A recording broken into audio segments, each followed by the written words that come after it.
पिछली वीडियो में हमने क्वेश्चंस की एग्जाम पर क्वेश्चंस की टाइप्स को डिस्कस किया, उन पर बात की। और हमने ये देखा था कि एक क्वेश्चन टाइप है जो कि यूनिक है to the GRE. Quantitative reasoning की एक ऐसी क्वेश्चन टाइप है जो कि आपने इससे पहले किसी और टेस्ट पे शायद ना देखी हो। और वो क्वेश्चन टाइप है क्वांटिटेटिव रीजनिंग क्वेश्चन टाइप, जिसको हम इस वीडियो के अंदर थोड़ा सा डिटेल में डिस्कस करेंगे। अब क्वांटिटेटिव कंपैरिजन क्वेश्चन टाइप का नाम इंडिकेट करता है कि इसके अंदर क्या हो रहा होगा। इसमें मवाजना हो रहा होगा, कंपैरिजन हो रहा होगा। किनका कंपैरिजन हो रहा होगा? दो क्वांटिटीज का। Hence the name quantitative comparison. और क्वांटिटेटिव कंपैरिजन क्वेश्चन टाइप के अंदर आपने जिन दो क्वांटिटीज का कंपैरिजन करना होता है, वो करना होता है on the basis of mathematical information जो आपको दी जाती है उस सवाल के अंदर, क्वांटिटेटिव कंपैरिजन के सवाल के अंदर। यानी कि क्वांटिटेटिव कंपैरिजन के किसी भी सवाल, और आमतौर पे क्वांटिटेटिव कंपैरिजन के क्वेश्चंस हमेशा जीआरई के क्वांटिटेटिव किसी भी क्वांटिटेटिव सेक्शन के शुरू में आते हैं। 5 6 या 6 7 सवाल लगातार, और फिर बाकी सारे सवाल बाकी इन दो कैटेगरीज के होते हैं। तो आपको कुछ मैथमेटिकल इंफॉर्मेशन दी जाती है और फिर दो क्वांटिटीज नीचे दी जाती हैं, और इस मैथमेटिकल इंफॉर्मेशन की बेसिस पर आपने डिसाइड करना होता है कि इन दो क्वांटिटीज में से कौन सी क्वांटिटी बड़ी है या वो बराबर है। इस चीज का तयन करना होता है आपने, या फिर ये देखना होता है कि आया ये कंपैरिजन किया जा भी सकता है या नहीं, ये कोई डेफिनेट रिलेशनशिप इनके दरमियान बनता भी है जो कि हमेशा ट्रू है या नहीं।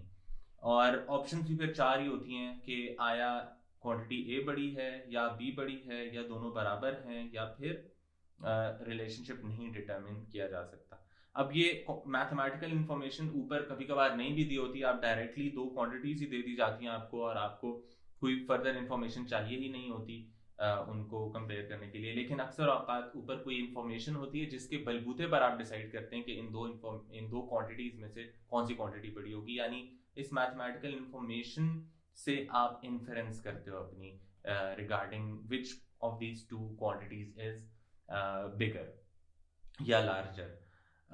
और ये जो मैथमेटिकल इंफॉर्मेशन ऊपर गिवन है, ये किसी भी तरीके से दी जा सकती है। ये डिस्क्रिप्टिव फॉर्म में हो सकती है, ये कोई इक्वेशन हो सकती है, ये कोई ज्योमेट्रिकल फिगर हो सकता है, ये कोई टेबल या चार्ट हो सकता है, ये इनका कॉम्बिनेशन हो सकता है, ये कुछ भी हो सकता है। किसी भी अंदाज में आपको मैथमेटिकल इंफॉर्मेशन कन्वे की जा सकती है, लेकिन उसकी बेसिस पर आपने डिसाइड करना होता है। उससे जो भी केसेस निकल रहे होते हैं, उन सारे केसेस के ऊपर परखना होता है कि क्या हमेशा एक क्वांटिटी दूसरे से बड़ी बन रही है या नहीं बन रही।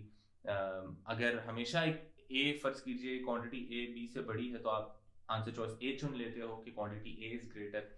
अगर क्वांटिटी बी हमेशा बड़ी बन रही हो उन सारे केसेस में जो इस मैथमेटिकल इंफॉर्मेशन से निकलते हैं, तो आप कहते हो क्वांटिटी बी इज ग्रेटर। अगर उन सारे केसेस में जो इस मैथमेटिकल इंफॉर्मेशन से निकलते हैं, उन सारे केसेस में दोनों बराबर आ रहे हों दोनों क्वांटिटीज, तो आप कहते हो बोथ आर इक्वल, आप सी चुन लेते हो, यानी कि तीसरी ऑप्शन चुन लेते हो। और अगर तो ऐसा हो रहा हो कि किसी एक केस में क्वांटिटी ए बड़ी बन रही हो और किसी और केस में वो दोनों बराबर हो जाएं, या बी बड़ी हो जाए, यानी कि कॉन्ट्रडिक्शन देखें आप, या मल्टीपल सिनेरियोज देखें, कभी ए बड़ी कभी बी बड़ी, या कभी ए बड़ी कभी दोनों बराबर, या कभी बी बड़ी कभी दोनों बराबर। उन सूरत हाल में आप ये कभी भी नहीं कहते कि ए बड़ी है। यानी अगर 99 केसेस में ए बड़ा आ रहा हो और कोई एक केसेस से ऐसा भी निकलता हो जिसमें बी बड़ा आ रहा हो, तो even though overwhelming case number of cases के अंदर ए बड़ा है, लेकिन मेजॉरिटी इज अथॉरिटी का यहाँ उसूल नहीं है। यहाँ एक इम्प्लिसिट ऑलवेज भी होता है आंसर चॉइस में, यानी जब तक ए ऑलवेज बड़ी नहीं आ रही, हमेशा बड़ी नहीं आ रही, तब तक आप ए नहीं चुनेंगे। किसी एक कॉन्ट्रडिक्शन की सूरत में भी आप आंसर आखिरी आंसर चॉइस चुनेंगे, जो कि कहती है कि कोई डेफिनेट रिलेशनशिप नहीं बताया जा सकता, क्योंकि कभी एक चीज बड़ी आ रही है, कभी दूसरी बड़ी आ रही है। तो अब इसकी मिसाल अब हम देखते हैं। इसकी मिसाल आपके सामने आ रही है। ये आपको एक क्वांटिटेटिव कंपैरिजन का क्वेश्चन दिया गया है, और इस क्वेश्चन के अंदर आपको मैथमेटिकल इंफॉर्मेशन सामने नजर आ रही होगी, और नीचे दो क्वांटिटीज नजर आ रही हैं, quantity A quantity B. Quantity A है x और क्वांटिटी बी है 0। अब आपने इस गिवन इंफॉर्मेशन के बलबूते पर फैसला करना है कि इन दो क्वांटिटीज में से कौन सी क्वांटिटी बड़ी है। अब हमारे पास जो इंफॉर्मेशन है वो ये बताती है कि x इस सेट को बिलोंग करता है, यानी x के ऊपर एक लिमिटेशन लग गई, एक कंडीशन लग गई कि x can only be one of these three values, क्योंकि वो इस सेट का एक एलिमेंट है तो वो इन्हीं तीनों में से कोई एक वैल्यू रखता होगा। यानी एक पॉसिबल वैल्यू x की बनती है 1, एक केस बन गया, केस निकल आया इस मैथमेटिकल इंफॉर्मेशन से, एक पॉसिबिलिटी ये इमर्ज की कि x 1 हो सकता है। उस पॉसिबिलिटी में अगर हम क्वांटिटी ए और बी का कंपैरिजन करें, यानी x और 0 का कंपैरिजन करें, तो x की पोटेंशियल वैल्यू 1 है और 1 0 से बड़ा है, यानी x 0 से इस केस में बड़ा आ रहा है। अगर हम दूसरे केस में देखें तो x की दूसरी पॉसिबल वैल्यू थी 2, इस केस में भी x 0 से बड़ा है, और तीसरी पॉसिबिलिटी थी कि x 3 हो जाता, इस तीसरे केस में भी x 0 से बड़ा है, यानी क्वांटिटी ए क्वांटिटी बी से बड़ी है। और चौथा कोई केस ही नहीं निकलता, यानी हमने एग्जॉस्टिव सारे केसेस बनाकर देख लिया और हमने देखा कि इस मैथमेटिकल इंफॉर्मेशन की बुनियाद पर और कोई नतीजा निकलता ही नहीं है सिवाय इसके कि क्वांटिटी ए हमेशा क्वांटिटी बी से बड़ी आ रही है। सो इससे हमने ये इन्फर किया कि quantity A is greater. Again ये आप यहाँ पर एक छुपा हुआ ऑलवेज भी लिखा होता है, क्वांटिटी ए इज ग्रेटर लिखा हुआ है, लेकिन आपने इसको पढ़ना है quantity A is always greater, और इसको सिर्फ तभी चुनना है अगर क्वांटिटी ए वाकई हमेशा बड़ी आ रही है क्वांटिटी बी से, जो कि यहाँ पर हो रहा है। तीनों केसेस में क्वांटिटी ए क्वांटिटी बी से बड़ी आ रही है।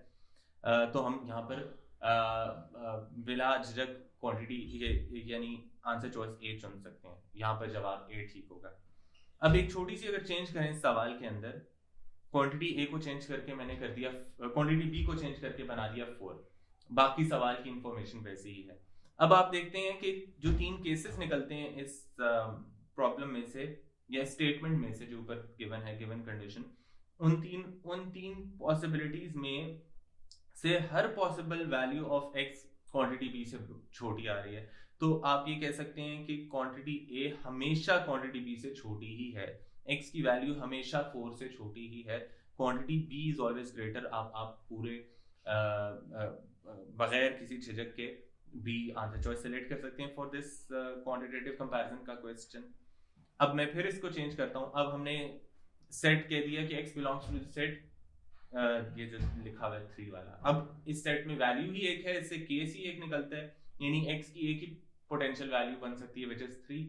और इस एक केस के अंदर हम देखते हैं कि क्वांटिटी a यानी x जिसकी वैल्यू है 3, वो क्वांटिटी b के बराबर है, यानी कि क्वांटिटी b भी 3 ही थी। तो दोनों क्वांटिटीज अब हर केस में बराबर आ रही हैं, चूंकि केस ही एक है तो सारे केसेस हमने देख लिए, और चूंकि हर केस में क्वांटिटी a क्वांटिटी b के बराबर है, तो आप कह सकते हो the two quantities are always equal. Again लिखा हुआ नहीं है, लेकिन आप इसको सेलेक्ट सिर्फ तभी करेंगे when the two quantities are always equal. और चौथा वेरिएंट इसका क्या है कि x belongs to the set 0 1 2 3। अब इस एग्जांपल के अंदर आप देखते हैं कि 4 पॉसिबल वैल्यूज निकलती हैं x की, 0 1 2 3। अब इस केस में और इस केस में आप देखते हैं, पाते हैं x को 0 से बड़ा, तो क्वांटिटी a को यानी क्वांटिटी b से बड़ा। लेकिन एक एक्सेप्शन भी काफी है आपको a चुनने से रोकने के लिए, यानी आप देखते हैं इस केस में दोनों क्वांटिटीज बराबर हो जाती हैं, x is 0 and quantity b is also 0। So even though majority of the cases में क्वांटिटी a बड़ी है, लेकिन चूंकि एक एक्सेप्शन बीच में आ गई, एक केस में दोनों क्वांटिटीज बराबर भी आ रही हैं, तो आप ये नहीं चुन सकते a इज ग्रेटर, क्योंकि a को आप सिर्फ ये ऑप्शन सिर्फ तब चुनेंगे जब a is always greater, which is not the case here. So आप यहाँ कहेंगे कि रिलेशनशिप नहीं डिटरमिन किया जा सकता दी गई इंफॉर्मेशन से, क्योंकि इसमें कभी कोई एक डेफिनेट रिलेशनशिप नहीं है, एक ऐसा रिलेशनशिप नहीं है जो हमेशा ट्रू हो रहा है। तो इस केस में आप आंसर चॉइस डी चुन लेते हो। सो ये क्वांटिटेटिव कंपैरिजन की क्वेश्चन टाइप है बेसिकली, और उसमें हमेशा यही 4 स्टैंडर्ड आंसर चॉइसेस आपको नजर आती हैं, a is greater, b is greater, both are equal, can not be determined.